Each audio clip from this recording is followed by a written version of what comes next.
season is winding down, and now's the time to keep in mind that current actions can have an impact on future crop success. One yield robber that can be reduced during harvest is soil compaction. Reducing compaction starts with understanding what kind of compaction can occur and how it happens in the first place. According to Penn State University Extension, there are two types of soil compaction: surface and subsoil. Surface compaction is what's created within the first foot of soil depth and is caused by high contact pressure, such as high tire PSI and iron wheels. The good news is no-tillers don't have to worry as much about surface compaction.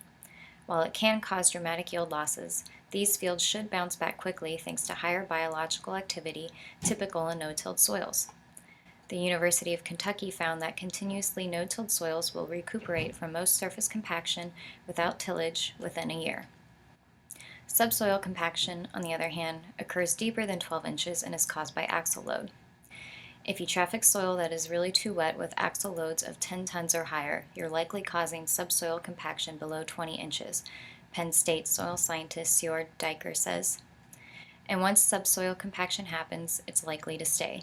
One research study showed a 5% yield decrease due to subsoil compaction that lasted longer than 10 years.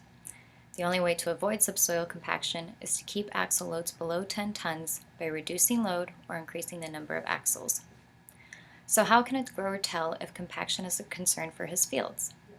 At the 2014 Farm Progress Show held last month in Boone, Iowa, AGCO North America Marketing Manager Connor Bergen shared some typical signs of compaction. They include slow crop emergence, uneven crop growth, abnormal rooting patterns, crusting after it rains, standing water in the field, excessive erosion, and slow decomposition of residue. If you're seeing some of these symptoms show up in your no-till fields, you may want to consider taking more precautions to mitigate compaction. Here are some additional tips. 1. Continue no-tilling. Diker says the increased biological activity and organic matter accumulation will help soil resist compaction better. 2.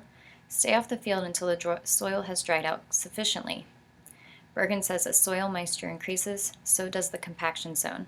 Soils with a high water holding capacity, typically clays, are more susceptible to compaction than sandier soils. 3. Use the lowest allowable tire inflation pressure. Reducing tire pressure expands the tire footprint, which spreads the load across the whole tire. Bigger tires with IF and VF technology will allow this. Diker recommends keeping the PSI under 35. 4. Avoid trafficking the entire field by creating and respecting traffic lanes. And 5. Use cover crops. Diker says their root system helps your soils resist compaction better. Thanks for tuning in, and we hope you have a wonderful week.